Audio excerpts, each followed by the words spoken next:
Hello my viewers, welcome back to the channel. By the video title, you know what this video is about. You've seen the wild card games that happened today on Saturday. We've seen the Texans go out there and prove all the doubters wrong. And we also seen the Chiefs go out there and advance as well, like they usually do. The Texans game and the Browns game was a crazy game. You know, it started off kind of back and forth a little bit.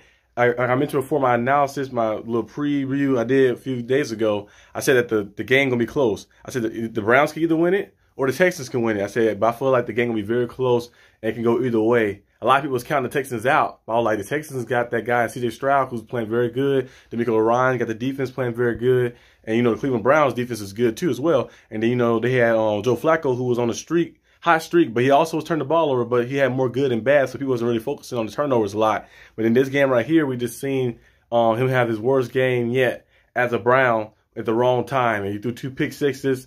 And we also seen C.J. Stroud go out there. He only really played the first half because he threw 3 touchdowns in the first half and 260 yards. He 250, 60 yards in the first half. And then after those 2 pick sixes, he basically had to come back in and do too much. Threw a few passes here and there, and the game was basically already over, and they put up 40-plus points. It was 45 points. 45 points on the Cleveland Browns, beating them 45-14. That was a crazy game, a crazy showing. And now they're heading to the divisional round. They're the 4th seed. We're going to see who they will play in the next round. The Browns have nothing to be too ashamed of. The only thing I don't like is, you know, the Brown fans. You know, I'm a Steelers fan, so it's fun to see like the Browns lose and be like that. But as a football fan, you know, the Browns did what they could. They had a lot of injured players. They on their 4th quarterback, a guy who was on the couch had to bring in. They got to the playoffs. They on their 2nd and 3rd running backs. Nick Chubb is missing. And, you know, they missing the safety. I think they're on their 3rd or 4th safety, and a lot of guys missing. So to get yourselves to this spot was good, but they just chose the wrong day to have a bad game. But maybe next year with Deshaun Watson come back, he start heating up a little bit with the team before he got injured. He come back and get back with the team, and they can get back up with Nick Chubb and those guys, get back in the lineup and stuff. They probably can get back to the level they want to be and probably work themselves up to being a AFC Championship contending team and a Super Bowl contending team as well. The Texans, the young Texans are fighting. They're swinging. C.J. Stroud, when you have a young quarterback like that who's playing that ability like that, like I mentioned before, you guys can go back to my draft analysis preview. I did on the quarterbacks. It was like way before the draft.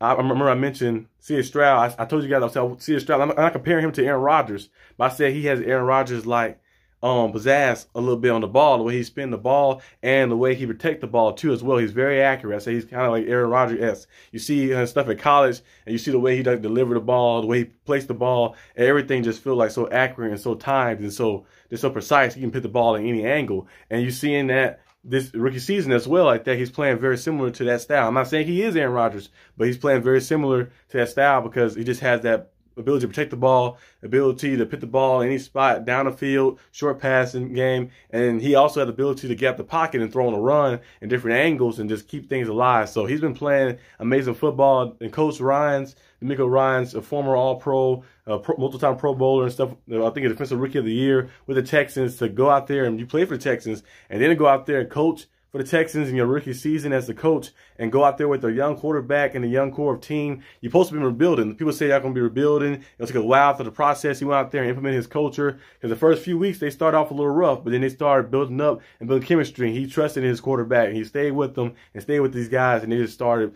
getting in sync and started playing together. And now you see them doing amazing things like that. They moved to the divisional round, and they either could be playing the Chiefs or they could be playing I think if the Steelers win, then the Steelers will play the Ravens, and then the Texans will play the Chiefs.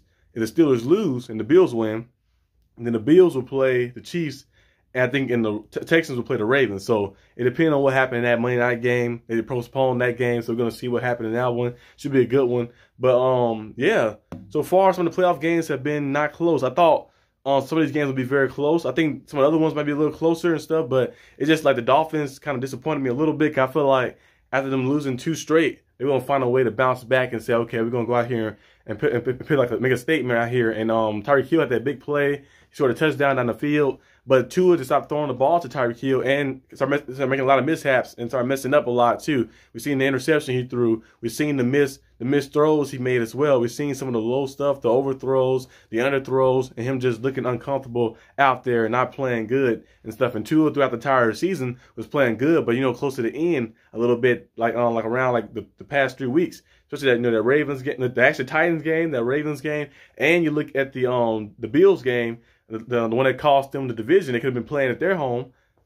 You see Tua didn't play too well. You know, the multiple turnovers and him just not being in sync with his guys and stuff. So hopefully next season he gets in sync with the guys and stuff. They add more pieces and they get more healthier as well on defense, because the defense, you look at the defense, they're depleted. They had to bring guys like Justin Houston, who's had a good career, but he's older now, and they had to bring Bruce Irvin and all these different guys for the edge rushing because they just missing a lot of guys. You know, Wilson went down. You know, Bradley Chubb went down. I don't know why he was still in the game. In the last game they played with the Ravens, I don't know why he was still in the game for at the end when the game was already over. They was losing by 4 touchdowns. He was still in the game and he tore his ACL. So it was just a lot of things going on. The Dolphins came in the playoffs on a losing streak. So if you never want to come in the playoffs on a losing streak or coming in and losing, we see some teams that's coming in and winning. Like, look at a team like the Chiefs, the Steelers won 3 straight, the Bills won 5 straight. The Ravens, of course, they rested their starters the last game, but you see how what they've been doing, and the 49ers, what they've been doing as well, Cowboys as well. A lot of these teams, the Packers, I think won 2 or 3 straight. So a lot of these teams are coming into playoffs winning all these games straight, kind of like have some momentum with them on their side. Dolphins was a team that came in losing. They lost a few games, like I think 2 or 3 straight games like that to get, and they got into the playoffs. So it kind of came into playoffs a little wounded and stuff. And I thought they could be able to go out there and shake the rust off, but they just couldn't get in sync offensively. But maybe next year they can get it together and stuff. But so far the playoffs have been very crazy, been very interesting to see. Tomorrow we got the Cowboys and Packers. The Titans, the Bills and Steelers game been moved to Monday, and we also have the Rams and Lions on Sunday Night Football. So we're going to see some good matchups in those games.